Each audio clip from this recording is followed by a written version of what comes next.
Vamos abrir nossas Bíblias no segundo livro de Samuel. Deve estar mais ou menos na página 316 na sua Bíblia, por aí. Perdão, primeiro livro de Samuel, no capítulo 22. Primeiro livro de Samuel, no capítulo 22.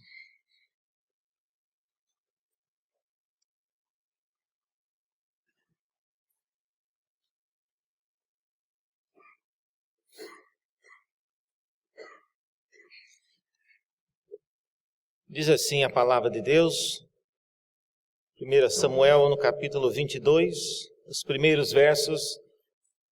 Davi retirou-se dali e se refugiou na caverna de Adulão. Quando ouviram isso, seus irmãos e toda a casa do seu pai desceram ali para ter com ele. E ajuntaram-se a ele todos os homens que se achavam em aperto, todo homem endividado e todos os amargurados de espírito. E ele, Davi, se fez chefe deles e eram com ele uns 400 homens. Até aqui a palavra do Senhor. Vamos orar? Senhor, a tua palavra foi lida, precisamos entendê-la agora. Por isso pedimos que o mesmo Espírito que a inspirou nos dê entendimento. Oramos em nome de Jesus. Amém. Quem são as pessoas que querem ou buscam andar com você? Você já parou para pensar nisso? Que tipo de pessoa demonstra interesse em querer andar com você ou ir até onde você está? É comum eu receber ligação e a pessoa, geralmente, pessoas querendo vender alguma coisa, e elas dizem ao telefone: eu gostaria de falar com Daniel Santos Júnior. Eu fico pensando, o que é que ela gostaria de falar com Daniel Santos Júnior? Eu pergunto, o que é que você gostaria? Mas eu primeiro preciso confirmar se é a pessoa, e os irmãos já conhecem bem essa história. Nesse texto que temos diante de nós, irmãos, nós estamos tratando de uma cena bastante curiosa. É um episódio na vida de Davi, quando ele se retirou, ele se refugiou nessa caverna, e esse grupo seleto de pessoas, de alguma maneira, por alguma razão específica, se sentiram não só no desejo, mas como no dever de ir e de alguma maneira se solidarizar com Davi. E o grupo é realmente distinto. E eu queria nesta noite pensar um pouco nos motivos que levaram essas pessoas a buscarem em Davi alguma coisa. E o que é que nós podemos aprender disso para a nossa igreja nos dias de hoje? Em primeiro lugar, vamos pensar então no que realmente aconteceu com Davi para ele ir para essa caverna. Por que Davi precisava se refugiar? Eu não sei quantos já leram, ou se não leram, está aí uma boa tarefa para você essa semana, ler o livro de 1 Samuel. Mas para os que não leram ainda, Davi, ele foi um rei que sucedeu o primeiro rei de Israel, o primeiro rei de Israel sofreu impeachment no primeiro ano, e Davi teve que assumir, e ele foi eleito logo na mesma semana. O problema foi que o rei que sofreu impeachment não quis sair do trono. E ficou no trono até morrer, literalmente. E foi nesse período, então, que esse rei que antecedeu Davi, chamado Saul, buscou por todos os meios, não só encontrar Davi, mas matá-lo. E Davi, a partir desse ponto, ele vivia de caverna em caverna, de deserto em deserto, fugindo e escondendo-se deste rei chamado Saul. Os irmãos que já leram a história sabem que é quase cômica a situação. Davi entrava numa vila e não demorava um tempo, chegava aos ouvidos de Saul que Davi tinha entrado naquela vila. Davi saía dali e corria para um deserto, E o próximo versículo menciona que chegou aos ouvidos de Saul que Davi tinha sido alojado em um deserto. Alguém, de alguma maneira, estava passando um WhatsApp para Saul, sempre avisando algumas coisas. De modo que agora, Davi, ele resolveu não mais se esconder em nenhum lugar de parente ou de amigos. Ele vai, então, para esta caverna. E a sua localização parece que, mais uma vez, não foi muito bem escolhida, porque assim que ele foi para lá, 400 pessoas descobriram onde ele estava. Então, não foi um bom esconderijo. Mas o texto diz que ele foi para lá, e desta vez, um grupo diferente de pessoas resolveram acompanhá-lo ou ir se solidarizar com ele. E diz o texto, veja só, que o primeiro grupo de pessoas são os seus parentes. Diz o versículo 1, que os irmãos e toda a sua casa e o seu pai desceram ali para ter com ele. É interessante que em outras ocasiões, seus pais e irmãos, obviamente não podiam aproximar de Davi, porque seria presa fácil, seria uma dica muito fácil da localização de Davi. Uma ocasião, por exemplo, Davi, ele tentou se alojar ou se esconder na casa de alguns amigos, na casa de profetas, e este rei chamado Saul veio, chegou lá, pressionou, torturou as pessoas para contar onde Davi estava, e como eles não colaboraram, esse rei matou naquele dia, naquele lugar, 70 pessoas. Só para vocês terem uma ideia do tipo de homem que Davi está tentando se esconder. Mas, além desse grupo, diz o texto que um outro grupo, juntamente com seus parentes, vieram até Davi. E quem são essas pessoas? O texto fala de 3 tipos de pessoas. Primeiro delas, diz aí no versículo 2 que todos. A Bíblia sabe o que faz, irmãos. Todos é uma palavra muito grande, né? Eu imagino que deveria ter mais gente em aperto naquela região, mas aqui diz todos os homens que se achavam em aperto. A palavra aperto aqui não é necessariamente aperto financeiro, essa é a próxima categoria. Esse primeiro grupo aqui são homens e mulheres que viviam de alguma maneira oprimidos, especialmente por situações de perseguição, como a que Davi se encontrava. Muitos outros poderiam estar em situação semelhante. Ou pessoas em aperto por causa de algum tipo de aflição, de medo, de terror. Mas era um grupo de pessoas caracterizadas por essa situação de aperto. E é interessante que a razão por que elas se atraíam na pessoa de Davi é porque Davi era alguém conhecido por se solidarizar, por de alguma maneira libertar as pessoas de grandes tribulações. Então, este é o primeiro grupo, todo homem que se achava em aperto. O segundo grupo, diz o versículo 2 ainda, todo homem endividado. Aqui toda a lista do SPC passou para Davi e parece que o grupo inteiro foi ter com Davi. Eu não sei exatamente o que eles esperavam de Davi. Será que eles achavam que Davi ia de alguma maneira quitar o débito dessas pessoas? O que uma pessoa endividada estaria buscando em Davi? A razão, irmãos, é que a palavra endividado ou o conceito de endividamento naqueles dias não era necessariamente como hoje nós vemos. Hoje existe, como eu disse, a sociedade de serviço de proteção ao crédito que ele faz o favor de lhe avisar quando você está devendo alguma coisa. No caso dos dias de Davi, uma pessoa endividada, isso geralmente culminava na escravidão de algum dos membros da família. Era a maneira que a lei da época dava para uma pessoa, uma família, poder quitar os seus débitos. Então, uma família extremamente endividada, que não tinha mais como pagar, ela podia e escolhia dar um dos seus filhos para trabalhar como escravo para uma outra família e assim por diante.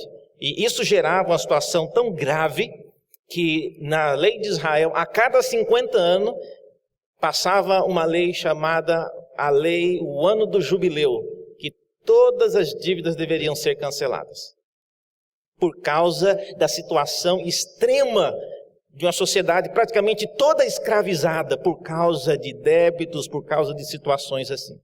Então, quando nós lemos aqui todo homem endividado, nós precisamos pensar primeiramente pessoas com muitos membros das suas famílias já escravizados. Então, essa é a situação. E ainda nesse grupo de 400 homens que vieram, diz aí que haviam também naquele grupo todos os amargurados de espírito. O maior exemplo de alguém amargurado de espírito, ou poderia ser traduzido como atormentado de espírito, é o próprio Saul. Esse rei que eu lhes falei, quando ele sofreu o impeachment, e o Espírito de Deus saiu dele e foi para Davi, para ungí-lo como rei de Israel, para piorar a situação. A Bíblia descreve, você pode ler depois e deve ler, no capítulo 16 desse mesmo livro, a Bíblia diz que um espírito maligno, ele veio e começou a atormentar esse rei, que já deveria estar fora do trono. E a Bíblia diz que ele ficava enfurecido e muitas vezes era o próprio Davi quem tocava a harpa para ele, cantava, e então ele se sentia aliviado. Isso, obviamente, se tornou popular. Davi era alguém que, por meio da harpa e daquilo que ele cantava, ele conseguia até afastar os maus espíritos das pessoas. Essa era a versão que corria pelas cidades. Então aqui está um grupo de pessoas que buscavam em Davi algum tipo de refúgio. Como é que Davi reage a esse tipo de pessoas? Que tem pessoas que estão sempre atrás de você, querendo alguma coisa com você, isso sempre haverá. A pergunta é, o que você faz a respeito disso? Diz o texto que Davi, ao ver que esse grupo se aproximou dele e se rodeou dele, ele fez desse grupo, ele se tornou chefe deles, e a história vai mostrar posteriormente que Davi fez desse grupo de 400 homens a sua guarda, o seu exército particular, e são com esses homens que Davi irá fazer grandes conquistas daqui para frente.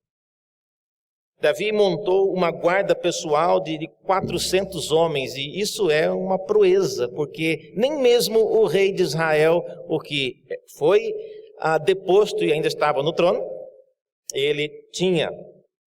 Agora, qual é a relevância disso da experiência que Davi viveu para os nossos dias hoje? Vamos pensar, irmãos, eu selecionei aqui 4 coisas que nós podemos aproveitar dessa história e aplicá-la para os nossos dias. Primeiro, a caverna de Adulão, ela é uma figura que ficou marcada para a história. O profeta Miqueias, esse livro é realmente difícil de achar, mas ele está na Bíblia.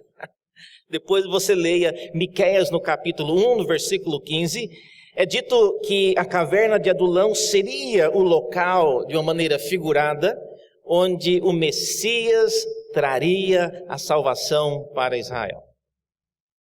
Então veja, o Antigo Testamento em geral, ele olha e ele vê na caverna de Adulão não apenas um evento isolado, passageiro, mas é um exemplo que se tornou um tipo de algo maior que aconteceria. Então a caverna de Adulão, ela simboliza e ela aponta para um local semelhante àquele onde Cristo ele viria também encontrar com o seu povo. O texto que foi lido no início da liturgia, Isaías no capítulo 61, o profeta Isaías descreve a função de Cristo nos seguintes termos, ouça bem. Ele diz que o Espírito do Senhor está sobre mim, porque o Senhor me ungiu para pregar boas novas aos quebrantados. Olha só. E Ele enviou-me para curar os quebrantados de coração, poderia ser traduzido como os amargurados de coração, e a proclamar libertação aos cativos. Isso aqui deve ser entendido, como eu lhes disse, que a dívida tinha a ver com a escravidão. Então, quando se diz proclamar libertação aos cativos, para um cidadão daqueles dias, entendia-se para quitar todas as dívidas. Então veja, o Messias, ele era de alguma maneira visto como Davi naquela caverna. O Messias, ele veio, Cristo veio, e quando ele esteve aqui na terra, numa ocasião ele estava pregando numa igreja, e ele pediu a Bíblia da igreja. Naquele tempo a Bíblia ela ia enrolando, era um rolo, e Jesus a abriu lá no local. Ele não precisava ler, ele já sabia tudo de cor, mas ele abriu exatamente nesse texto que eu acabei de ler aqui, Isaías 61, versículo 1. E ele leu esse texto, enrolou novamente a Bíblia, fechou, e a pregação dele foi simples, rápida e direta. Ele disse: hoje se cumpriu o que acabaste de ouvir. Em outras palavras, ele estava dizendo que ele é essa pessoa que veio para curar, trazer boas novas aos quebrantados e curar os amargurados de coração e assim por diante. Então, essa figura de Davi não é uma figura alheia à expectativa bíblica, mas é uma figura importante. Então, essa é a primeira lição que a gente aprende. Esse episódio de Adulão é um lembrete daquilo que Cristo faria por nós. Em segundo lugar, nós precisamos ver que hoje, irmãos, Cristo, ele é o nosso Davi. Vamos colocar desta maneira. Aquele que é a nossa única esperança, e aqueles que colocam a sua confiança nele precisam ir ao seu encontro até a caverna onde Cristo está, vamos dizer assim. A igreja, ela é um local de aflitos, sim, de oprimidos, até de endividados, mas de aflitos, oprimidos, endividados que buscam em Cristo a solução para isso. Meus irmãos, se vocês estão aqui nessa igreja, especialmente os que estão chegando agora, e vocês criarem uma expectativa de que o pastor Sérgio e eu e os pastores da igreja somos a solução para o problema de vocês e nós estamos todos perdidos. O nosso Davi é Cristo, e é nele que nós devemos buscar e esperar a solução e o refúgio para a nossa situação. Pessoas na condição como aquelas que Davi encontrou na caverna de Adulão são pessoas dispostas a pagar qualquer preço, e elas estariam, obviamente, dispostas a se envolver com qualquer pessoa, porque são pessoas desesperadas. E eu vejo, às vezes, na história da igreja, que há muitas pessoas que se iludem com a situação, às vezes, de uma igreja ou de uma pessoa. É muito fácil, irmão, passarmos uma impressão errada a respeito daquilo que nós somos, ou de como vai a nossa vida, ou de como vai o nosso relacionamento com os membros da nossa família. É muito fácil você passar essa impressão.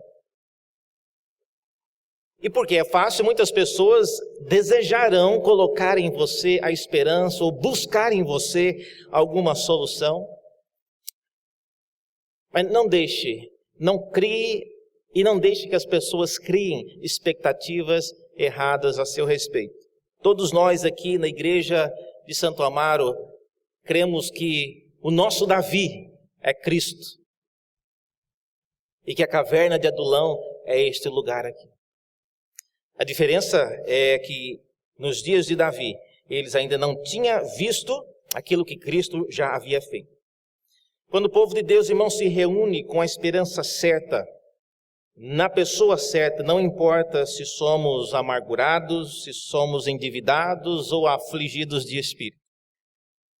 Para ele, nós somos todos um grupo que pode facilmente se tornar num exército de testemunhas. Eu acho interessante que Davi poderia ter feito várias coisas com essas pessoas, com esse grupo. A primeira delas, mandando embora. Segundo, Davi poderia ter aproveitado desses homens e usados para talvez derrubar o rei que ainda estava no trono. Mas Davi nunca deixou criar uma falsa esperança, nem a respeito daquilo que ele buscava, e nem a respeito do seu desejo pessoal. Só para vocês terem uma ideia, uma ocasião, Davi estava numa batalha, e ele estava do outro lado de de uma trincheira e ele lembrou-se que lá dentro do campo, do acampamento do inimigo, havia um ribeiro que tinha uma água tão gostosa, e ele lembrou, e ele falou isso alto. Nossa, como eu gostaria de poder tomar um pouquinho da água que tem ali do outro lado, mas o exército inimigo está tomando toda a área. E 2 desses 400 aqui saíram escondidos e foram lá passando o perigo e correndo o risco de morte. Entraram dentro do acampamento do inimigo e pegaram lá uma caneca d'água e voltaram correndo. Ninguém me pergunte como que eles conseguiram fazer isso. Mas o fato é que quando eles chegaram para Davi, achando que estava fazendo uma coisa grandiosa, Davi pegou aquele copo d'água e jogou no chão. Ele disse, eu nunca pedi para vocês terem ido lá, e eu não beberia aquilo que poderia ter causado e custado a vida de um de vocês. Irmãos, não devemos alimentar esperanças em quem não deve ter a nossa esperança. O nosso Davi é Cristo, e a nossa caverna de Adulão está aqui na rua Gabriel Netuzzi, número daqui da igreja. Essa é a nossa caverna de Adulão. E que Deus possa manter viva em seu coração a esperança naquilo que Cristo pode fazer. Ele é a nossa esperança. Vamos orar mais uma vez? Ó Deus, mantenha acesa a viva esperança em nossos corações, naquilo que o Teu Filho fez, naquilo que Ele ainda fará por nós e em nosso meio. Oramos assim porque cremos e aguardamos em Ti. Em nome de Jesus oramos. Amém.